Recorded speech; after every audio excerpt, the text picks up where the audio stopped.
What's up, G-Fam? So today we're going to Cebu City, to the Queen City of the South. And here we are waiting in the airport. Naghihintay ng aming flight papunta sa Cebu. So while waiting, it's kind of boring while you are waiting. And of course, I took a video. As you can see, the airplane moves with the help of the cart. Wow, bakit nag-English tayo? So dapat mag-Tagalog lang tayo or maghiligay nun. As you can see, tinime-lapse ko yung video. Ewan ko kung ito yung airplane na sasakyan namin dahil nag-offload na yung mga bagahe. Tsaka makikita nyo rin yung eroplano na paalis pa lang. At tsaka ganyan pala sila kumuha ng ating mga bagahe. Buti nga at nakita natin dahil tinatapon pala nila. Kaya nagkakaroon ng mga dumi-dumi at mga yupi-yupi yung ating mga bagahe o maleta. And of course, first time naming mag-ina na magkasabay pumunta sa ibang lugar na nakasakay sa eroplano. Hindi ito ang first time kong sumakay ng eroplano, pero ito ang first time na kasama ko si Mother Earth sumakay ng eroplano. Siyempre ako pa, anong pang ginagawa ko dito habang naghihintay ng aming flight is mag-cellphone, mag-video. So guys, ang gagawin nating video is memories na gagawin natin sa Cebu City. Kaya hito ako, samahan nyo sa aking adventure sa Cebu City. Hoy, ikaw, ano ang tinitingin-tingin mo dyan? Ado ka dalong mo dyan sa ginapaminsar mo ha? Aba, humiga na siya. Feel at home yarn. Guys, yung aming flight is 10:55, so quarter to 11 guys, diba? So yan tayo naghihintay ng flight natin dahil maaga tayong nakapunta sa airport. Guro mga 3 hours before our flight, nandyan na kami. So before that guys, this will be the part 1 of my video bound to Cebu. Siyempre nagva-vlog na ako. Wow, vlogger yan. So guys, ito yung mga behind the scene ng aming ginawa. O diba, dalawang stepping lang yan pero parang napahirapan kami. Pero part talaga yan ng video. Charit. Siyempre, TikTok trend, di gawin natin. Siyempre, after take ng video is anong gagawin? Manood kung maganda ba ang video. At sa wakas, sa 3 oras na paghihintay ay eto na, tayo aalis na sa Iloilo City. Tama nga ako, ito yung sasakyan naming eroplano. Habang nagvi-video ako dito is dumaan ang crew ng eroplanong sasakyan namin. Fairness, hindi ko to dream, charit. Ang dream ko di guys is gusto ko lang dabla sa mga drive lang daw. Do ka tao kay sa ilay. Palapit na talaga tayo sa Cebu City dahil papasok na tayo sa eroplano. At syempre ano pa ang gagawin ninyo? Don't forget to subscribe the video. Ito na guys, hindi na talaga mapipigilan, nakapasok na tayo sa eroplano at maghintay kayo ng aking content. Huwag mong skip, mag-subscribe ka na talaga. Ito na ang aking upuan at inilagay ko na ang aking mga maleta at umupo na ako dito. Syempre, naka-window seat tayo kaya ang ganda ng view natin. So guys, ito talaga ang gusto kong upuan kapag sumasakay ng eroplano. Dahil dumanol tayo na manood sa view sa ibaba. At makalipas ang 30 minutes, nandito na tayo sa Cebu City. Nakalapag na kami dito bandang 1:15 AM. So guys, 1 AM na yan ha. At lumilipad kami sa eroplano kaya walang mga aswang dyan. Ito ang sa labas ng kanilang airport. Maraming sasakyan na naghihintay sa inyo. Siyempre, hindi na kami nakatiis. Sumakay na kami sa aming service. Sarit, sa umaga na yan guys at papunta na tayo sa ating first spot. So saan kaya ang ating first spot? Tingnan natin. At nandito na tayo sa ating first spot.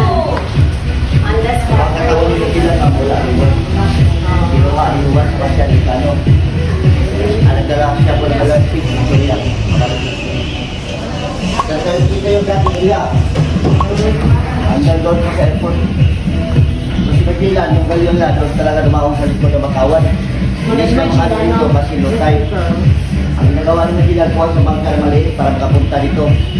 Pero super ganda talaga ni Manong kumuha ng mga picture. Meron silang food festival na Kadaugan Festival. At merong mga event dito kada gabi. At ang super nice ni Manong kumuha ng mga pictures. Magbigay na lang kayo ng tip. Tuturuan niya pa kayo ng mga posing. After natin kay Lapu-Lapu is dumako naman tayo sa second destination. Habang papunta tayo sa second destination is maraming mga matataas na buildings dito. Guys, parang nasa BGC ka lang. Ang sabi nga nila, ang Cebu City ay ikalawa sa pinakamalaki na mga destinasyon na pupuntahan ninyo. Next spot natin is Buwakan ni Alejandra. Merong entrance fee at kung di mo nakita, i-pause mo na lang ang video at tingnan. So guys, ito ang ating ikalawang destinasyon na natin kung maganda ang nasa loob niya. Kaya, samahan mo ako sa adventure ni Glyne. At nandito na tayo sa loob. Guys, anong masasabi nyo? Comment nyo nga dyan sa ibaba kung anong masasabi nyo sa second destination natin sa Buwakan ni Alejandra. Kap din to na destinasyon sa Cebu kung pupuntahan ninyo yung Buwakan ni Alejandra at ang ganda-ganda ng mga bulaklak nila. Naka-landscape pa ang kanilang bulaklak. Kung marunong kang kumuha ng mga picture, very creative ka sa mga katulad nito or photographer ka, pwede to sa'yo. And of course guys, nag-selfie tayo dito kasi parang na-amaze talaga kami sa lugar dahil maraming bulaklak. Syempre, fan kami ni mama sa mga bulaklak kaya nag-picture na tayo dito at nagva-vlog tayo, vlogag. Ito tayo, nagvi-video naman para nga sa memories. Guys, pwede kayo mag-photoshoot dito. Ewan ko lang kung magkano yung bayad ninyo. Just visit their Facebook account. At ito na tayo guys. Pupunta na tayo sa next na ating spot dito sa Buwakan ni Alejandra. Kasi ang ganda talaga ng view mo dito. Sandali lang, magpipicture lang pala. So guys, ang gaganda talaga ng mga kuha namin. May mga nagpipicture din dito na mga staff nila. Kaya pwede kayong magbigay ng tip kasi hindi ka naman magsisisi sa inyong pictures.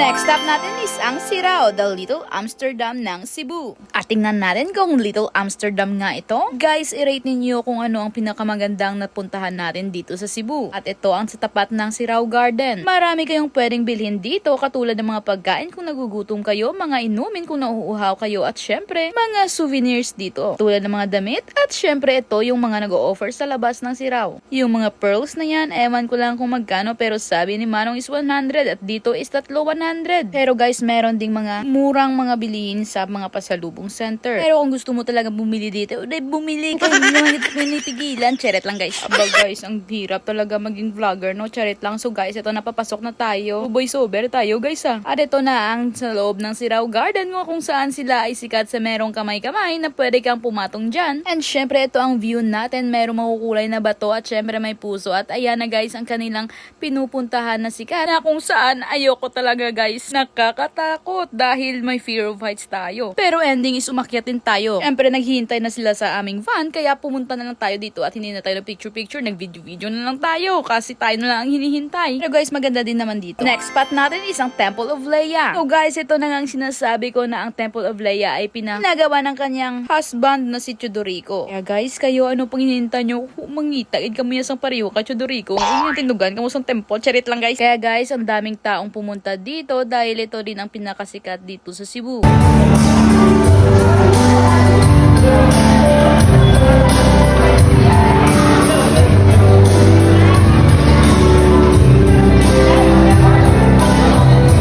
Potongan ka man lang. Yun. Hindi na kami. Allergy kami da. Oh, pilipay. Sanda guys. So guys, that's the view. City of Cebu. Flowers. Hindi siya taps. Oo, no? Hindi lang tops naman. Ang taps. Hindi lang tops. Mas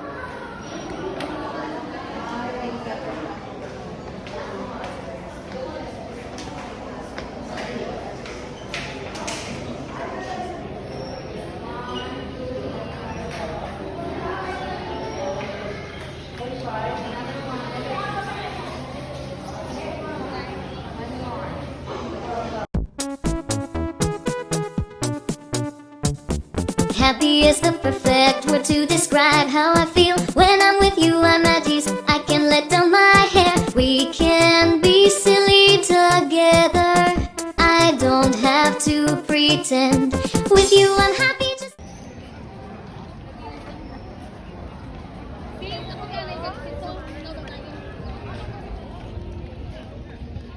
Next stop natin is ang Philippine Taoist Temple. Kapag pupunta kayo dito sa Taoist Temple is dapat naka-dress code kayo dahil ipinatayo ito ng mga Chinese community dito sa Cebu. Chinese community na naninirahan dito sa Cebu. At makikita mo naman sa view na super ganda. At napapasabi ako nung wow! Overlooking view naman dito ng Cebu City na kung saan makikita nyo ang mga malalaking at mataas na building. Nag-video at nag-picture ako dito dahil ito yung mga dragon dito kasi Year of the Dragon tayo. Guys, I'm fond of dragons talaga kaya amaze ako dito sa Taoist Temple. At napabilis ang video ko dahil hindi pala pwede mag-picture o mag-video dyan. At saka yung Taoist Temple is where you can reflect, pray, syempre mag-picture. If you're traveling to Cebu, don't miss this place. It's also a place to relax and reflect and find peace. Syempre, after natin maglakad-lakad at pumunta sa kung saan saang destinasyon, time to eat na guys. Syempre, nawala ng energy natin, ibabalik natin sa pagkain ng lechon ng Cebu. Nakalimutan ko kung anong restaurant ang pinuntahan namin dito pero sobrang sulit talaga yung mga lechon dito sa Cebu. And guys, first time kong tumikin ng lechon nila. Kaya tingnan ninyo ang aking mukha. Ano kayang nasa isip nito? Masasarapan ba ako? O hindi? Chera. Diba, ninanamnam ko pa? Kaya approve sa akin yung lechon nila dito. Kaya habang ini-edit ko to guys, is sobrang nakakamiss yung lechon sa Cebu. They were visiting one of the most iconic landmarks in Cebu City, Magellan's Cross. And it symbolizes the arrival of Christianity in the Philippines. But fun fact, original cross is actually encased inside the wooden structure to protect it. So look at the ceiling artwork. It's beautiful. Shows the moment of baptism of early Filipinos. Ang ganda and very meaningful. Many people come here to pray and light candles and reflect. Next is the Basilica del Santo Niño. Millions of devotees visit this place every year. Image of Santo Niño was brought by Ferdinand Magellan as a gift during his expedition. It's more than just a tourist spot, it's a spiritual experience. Ang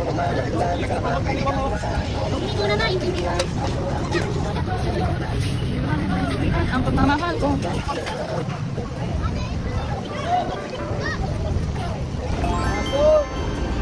Ito nga masok. Mga bago tayo tote bag. Oh, pili lang. 4,100 lang yan. 4,100. 4,100. Ang bag, yung bag po. Yung bag, 380 ma'am. Pwede lang yan.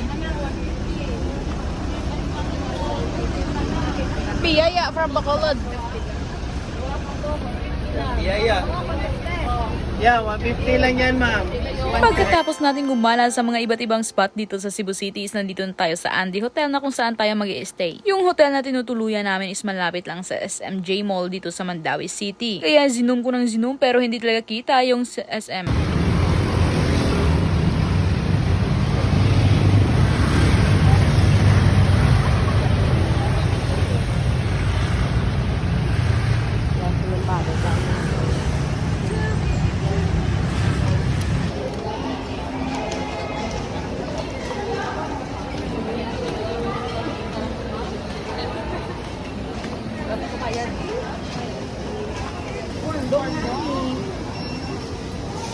Bawa, kamagilin mo.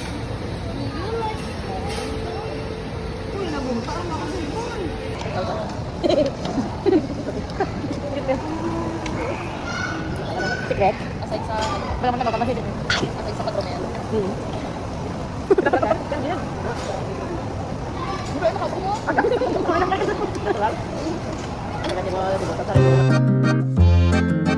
Alright, day 2 of Cebu City Tour. Kaya umagang-umaga kumain tayo. Naglafang muna tayo bago magpunta sa mga kung saang spot na pupuntahan natin. Bago ko makalimutan, thank you so much kay Ate Arlene at saka kay Kuya Oliver sa aming service. Dahil napaka-smooth na kanyang pagdadrive, napakabait pa nila guys. Si Ate Arlene pa yung nag-offer na magpipicture daw. Kaya once again, thank you so much Kuya Oliver and Ate Arlene. Kay Manolta, kundi nag-video-video naman wala ito sa Iloilo. Kaya sulit-sulitin na natin yung mga katulad nito. At makalipas ang 2 oras o mahigit pa, visiting one of the most sacred and beautiful places in Cebu, the Simala Shrine. The place is located in Sibunga, Cebu. This castle, like church, is known for its miraculous stories and strong devotion. Kikita mo agad yung unique architecture na para bang isang malaking castle. As you enter, you'll feel a deep sense of calm and silence. People are praying, lighting candles, and offering their intentions at makikita mo rin dito ang mga testimonies, letters, pictures, and offerings from people who believe their prayers were answered. Di lang ito basta tourist spot, it's a place where people come with faith, hope, and gratitude. Kahit hindi ka Catholic, mararamdaman maramdaman mo yung peace dito. Honestly, I didn't expect much at first, pero pagdating ko dito, iba talaga yung feeling. Ang napapaisip ka, napapadasal ka, kahit saglit lang. If you're going through something, I highly recommend visiting this place. Loud music, no distractions, just you and your thoughts and your prayers. Iba talaga ang mararamdaman mo once naka-enter ka na dito. Sobrang ganda ng experience ko dito sa Simala Shrine. I came here out of curiosity, but I'm leaving with peace. And I know one thing for sure, babalikan ko ang Simala Shrine.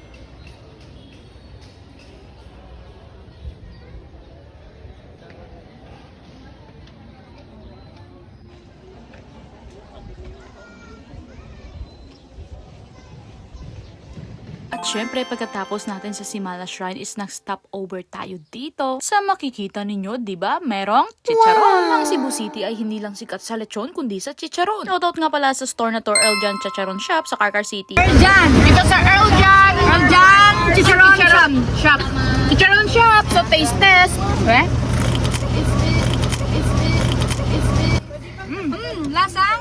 Lasang baboy!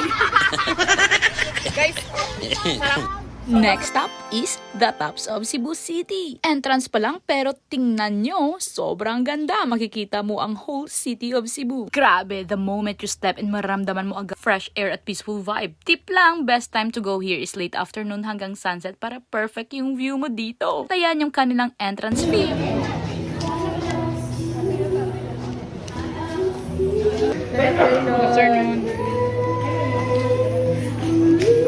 Daming spots dito for photos, perfect for sunset shots and night views. May open spaces, chill areas, and sobrang relaxing na lang ng ambience dito.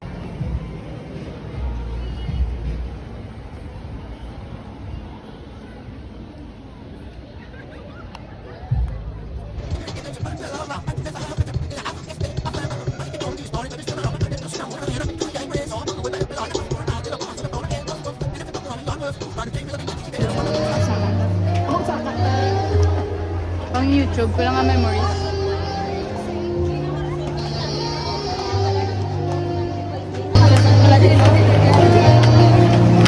Hi ko na guys! Guys! Hi! Hi guys! Okay. Oh, tubang to ano? Get charged ka? Oo, te.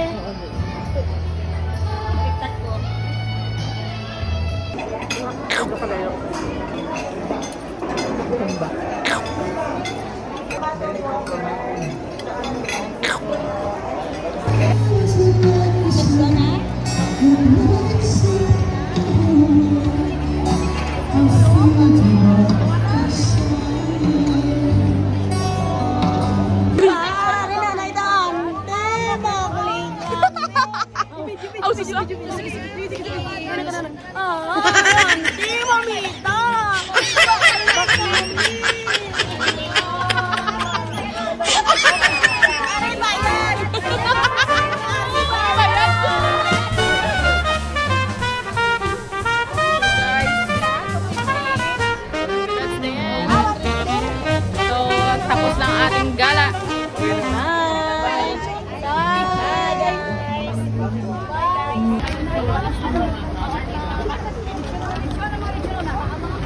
So guys, thank you to Ate Arlene and Kuya Oliver.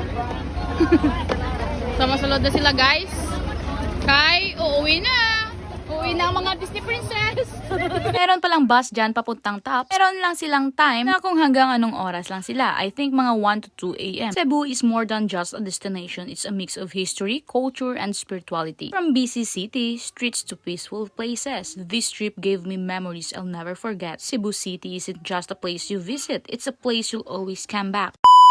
On the way to airport, and somehow this feels heavier than I expected as we pass these bridges. Parang bawat daan may baon ng memories. From the places we visited, the moments we captured, and the memories we didn't even plan. Everything just feels special. And of course, Cebu gave me more than just a trip. It gave me peace, joy, and memories I'll always carry with me. From Buwakan ni Alejandra, Sirao Garden, Philippine Taoist Temple, Temple of Leia, Magellan's Cross, Silica del Santo Niño, of course to the calm of Simala Shrine. Lastly, the top stops of Cebu City. This journey was something I'll never forget. So as the city slowly fades behind me, I realized this isn't a goodbye because Cebu is the kind of place you come back to. After days of exploring Cebu, we're back at Mactan, Cebu International Airport. From arrival to departure, ang bilis lang ng lahat. This trip wasn't just about places. It's about the moments, the laughter, and the memories we'll always carry. So guys, habang nagvi-video ako dito, akala mo naman hindi maharang, no? Tingnan nyo guys, ang ganda talaga ng painting nila. Airport pa lang, parang hotel na. At tingnan nyo ang susunod na video. No, no, no, no. No, no, no, no. No, no, no, no. No, no, no, no. No, no, no, no. No, no, no, no. No, no, no, no. Oh, diba? Lumagpas pa sa hand carry na 7 kg. Free lang? Kung pagkano mo, dahil sa list. So mani guys ang ilang airport. May payabaraklan kaya guys, Kasi kaya ka bakal. Ka mga inagpasalubong mo. May karanaan mo ni guys. Kag syempre, kada ko sang ilang airport. Kag damo ka karanaan. Pareho sila. Good avenue. So, that's it. Siyempre, habang naghihintay ng boarding is gumala tayo dito sa Cebu Airport at nakita natin to. Hindi ko maintindihan. Dahil ewan ko ba kung Korean ba yan? Siyempre, habang gumagala tayo is nakapasok tayo dito sa Island Souvenir na kung saan meron kang souvenir na mabibili. Dahil worth the price naman ang kanilang mga binibenta dito. Sa makikita ninyo, meron iba't ibang mga pagkain, meron mga damit at kung ano-ano pa. Tatagpuan ng to sa loob ng airport.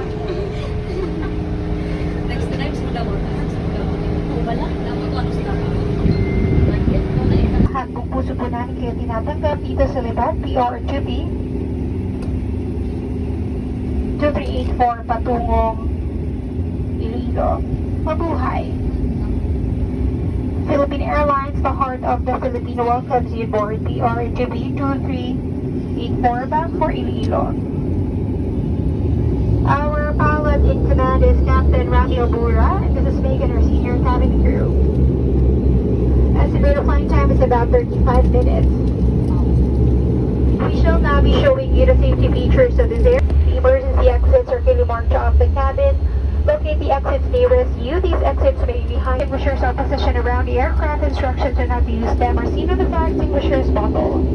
In case of power loss or smoke in the cabin, emergency lights and bad markings will lead you to these exits during an event. At kung nakaabot ka dito sa video na to, ano pang hinihintay mo? Don't forget to subscribe, leave a comment, and thanks for watching!